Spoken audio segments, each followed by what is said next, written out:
मैं लावण्या नायडू आपको सुना रही हूँ अपनी लिखी कहानी जिसका शीर्षक है छलावा। अब तक आपने सुना इंस्पेक्टर ढाबा की तहकीकात में उलझा हुआ था और रात को उसने अकेले उस ढाबे की तरफ जाने का तय किया। रात को इंस्पेक्टर ढाबा पहुंच गया, अंदर से पूरा डरा हुआ, पर अपने आप को संभालते हुए वो खाने का ऑर्डर देकर बैठ गया। हमेशा की तरह चांदनी नौकर के साथ खाना लेकर आई। खाना परोसकर उसने कहा, कुछ और लाऊं साहब?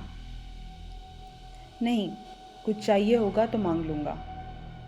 चांदनी मुस्कुराकर पलटी ही थी कि इंस्पेक्टर ने कहा, तुम्हें तुम्हारे बाप ने मारा था ना, क्योंकि उन्होंने तुम्हें तुम्हारे प्रेमी के साथ देख लिया था। बड़ी बेरहमी से उसको भी मार दिया तुम्हारे बाप ने। चांदनी ने कुछ नहीं कहा और वो वहाँ से चली गई। थोड़ी देर में अमर सिंह आया। उसने पूछा, कुछ ला दूं क्या साहब? इंस्पेक्टर ने मना कर दिया। अमर सिंह ने पूछा, साहब आप मेरी बेटी से कुछ कह रहे थे? इंस्पेक्टर ने आसपास बैठे खाना खा रहे लोगों को अपना आईडी कार्ड दिखाते हुए कहा कि आप लोग अब यहाँ से जा सकते हैं। अब यहाँ कोई नहीं रुकेगा, ढाबा बंद हो चुका है। पहले तो सब थोड़े भड़कने लगे कि क्या दादागिरी है। जैसे ही इंस्पेक्टर ने थोड़ी सख्ती दिखाई, अपना आईडी कार्ड दिखाया और हवालात में डालने की धमकी दी, तो सब चुपचाप वहाँ से निकल गए। सबके जाने के बाद इंस्पेक्टर ने अमर सिंह से कहा, मैं तुम लोगों के बारे में सब कुछ जानता हूँ। एक तो तुमने अपनी बेटी का खून किया और साथ ही उसके प्रेमी का भी, और अब तुम लोग मिलकर उन मासूम लोगों को अपना निशाना बना रहे हो जिनका कोई दोष नहीं। आखिर चाहते क्या हो तुम लोग? इतने में चांदनी वहाँ आई। उसने कहा, किसने कहा मेरे पिता ने हमारा कत्ल किया? आपके पुलिस वालों को जो आसान रास्ता दिखा उसी पर कहानी लिख डाली। 3 लाशें थीं, पर किसी ने ये तहकीकात नहीं की कि ये नौजवान जो था वो कौन था, कहाँ से आया और यहाँ क्यों आया था। आसपास के गांव वाले तो जानते थे कि मैं कैसी लड़की हूँ। मैं कैसे किसी को भी अपने कमरे में ले चली जाऊँगी। जो नौजवान मरा उसका नाम था प्रकाश। प्रकाश एक ट्रक ड्राइवर था। वो लोगों का माल इधर से उधर करता था। वो हमारे गांव का था। उससे मेरी शादी पक्की हुई थी। वो जब भी इस रास्ते से गुजरता हमसे मिलकर एक दिन रुककर फिर जाता। मेरे पिता तो उसे अपना बेटा मानते थे। इस बार वो माल पार्टी को देकर लौटते वक्त हमें भी अपने साथ गांव ले जाने वाला था। हमने ढाबा बंद करने का भी सोच लिया था। मेरी शादी करवाकर मेरे बाबूजी भी गांव में बसने वाले थे। फिर वो क्यों हमारा कत्ल करते? मेरे बाबूजी जो सबकी मदद करते थे, कभी किसी को कोई नुकसान नहीं पहुंचाया। ये बात भी सब जानते थे, फिर वो अपनी बेटी का कत्ल कैसे कर सकते थे? प्रकाश वहाँ आया और उसने कहा, साहब हमें उसकी तलाश है जिसने हमारी दुनिया बसने से पहले ही उजाड़ दी, और किसी को कानों कान खबर भी नहीं होने दी कि वो इस 3 हत्याकांड का जिम्मेदार है। इंस्पेक्टर ने हैरानी से पूछा, तुम किसकी बात कर रहे हो?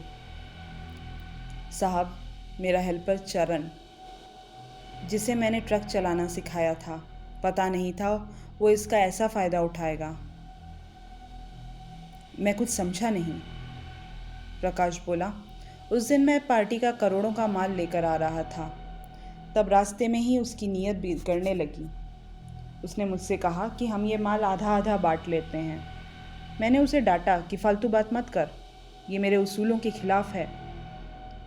तब वो मजाक कर रहा हूँ बोलकर चुप हो गया था, पर उसकी लालच उसकी आंखों में मैंने साफ देख ली थी, पर पता नहीं था वो ऐसा अपने इरादों को अंजाम देगा।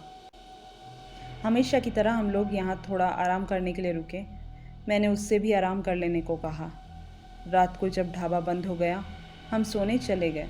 चांदनी अपने कमरे में, मैं और बाबूजी और वो चरण आंगन में सो रहे थे। थोड़ी देर बाद चरण मेरे जेब से कुछ निकालने की कोशिश करने लगा। चांदनी तब अपने कमरे से बाहर शायद पानी लेने आई होगी। उसने उससे पूछा, क्या हुआ? चरण बोला, कुछ नहीं। चांदनी को शक हुआ तो उसने मुझे आवाज़ दी। इतने में चरण ने डर के मारे चांदनी को खंजर घोंप दिया।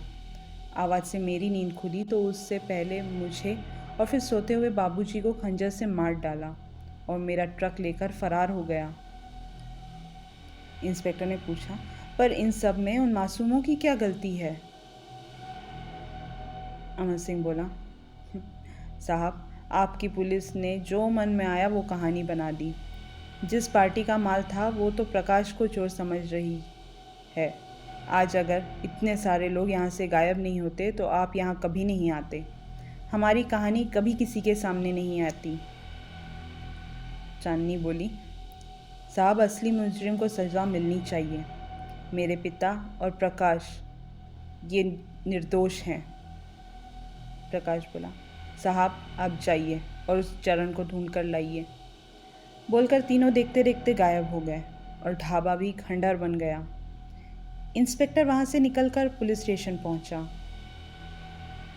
पुलिस स्टेशन पहुंचकर इंस्पेक्टर ने तुरंत प्रकाश की जानकारी निकालनी शुरू की कि वो कहाँ का है, उसके ट्रक में किसका माल था, उसकी कंप्लेंट कहाँ दर्ज हुई है, ये चरण कौन है, कहाँ का है, उस हादसे के बाद वो कहाँ गया, उसने इतने करोड़ों के माल का क्या किया। सारी जानकारी निकालने में पूरी डिपार्टमेंट की कमर सीधी हो गई। इतना काम तो उन लोगों ने कभी नहीं किया होगा, वो भी इतने कम समय के लिए।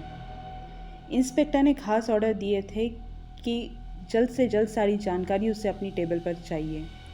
रात होने वाली थी।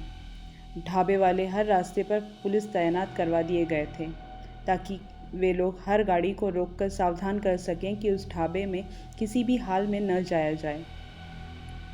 इंस्पेक्टर ने पूरी तैयारी कर ली और चरण की गिरफ्तारी का वारंट भी निकलवा लिया था। इंस्पेक्टर को अपनी खबरियों से जानकारी मिल गई थी कि चरण कर्नाटक के किसी गांव में अपनी अलग ही दुनिया बसाकर बैठा है, बहुत सारी ज़मीन जायदाद का मालिक बन गया है। इंस्पेक्टर अपनी टीम को लेकर चरण को गिरफ्तार करके ले आया।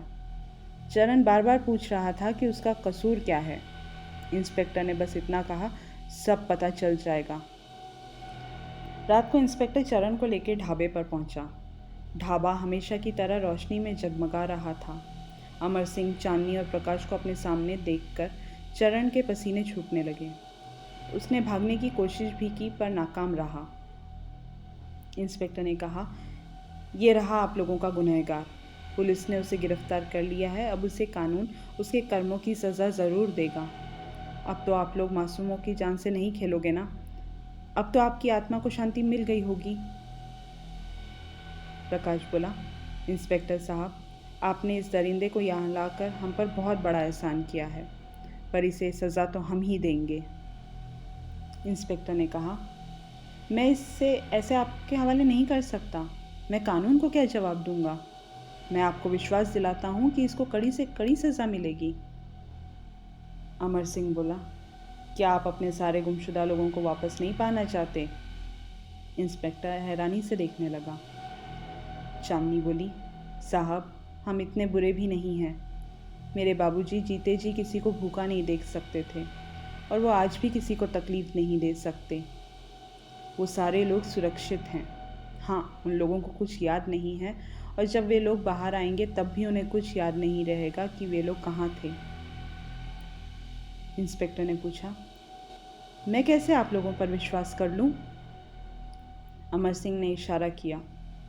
प्रकाश ढाबे के अंदर गया और सूरज और नकुल को बाहर लेकर आ गया। अपने दोस्तों को देखकर नकुल और सूरज दोनों दौड़ के उनके गले लग गए। चांदनी बोली, साहब, ये एक हैवान चाहिए या वो कई मासूम? अब यह आपको सोचना है, फैसला आपका है। सुबह होने वाली है, जो भी सोचना है जल्दी सोचिए। वैसे हम अगर चाहें तो बिना आपकी इजाज़त के भी इसे यहाँ से ले जा सकते हैं, पर आपने हमारे लिए इस दरिंदे को ढूंढा और यहाँ तक ले आए, इस बात की इज्जत रखते हुए आपसे गुजारिश कर रहे हैं।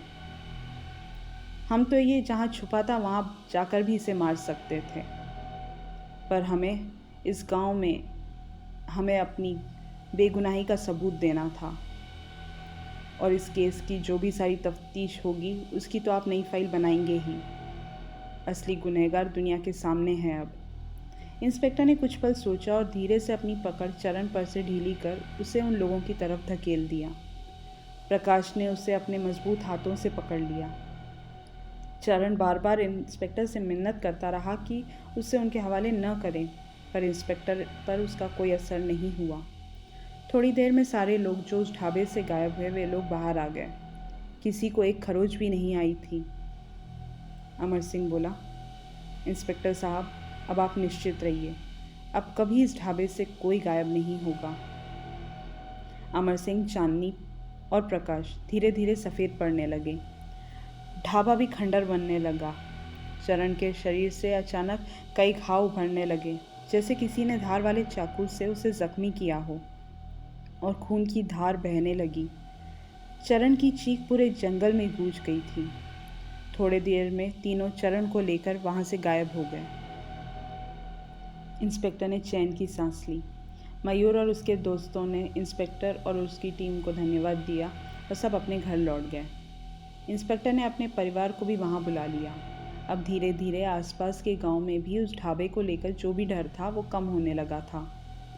पर इंस्पेक्टर को आखिर तक एक बात समझ नहीं आई कि अमर सिंह और उसका परिवार तो बस ढाबे पर आए लोगों को गायब करते थे, फिर जो हाईवे पर लोगों को आवाज़ें आती हैं और कोई मदद के लिए पुकारता है, वो कैसा छलावा है।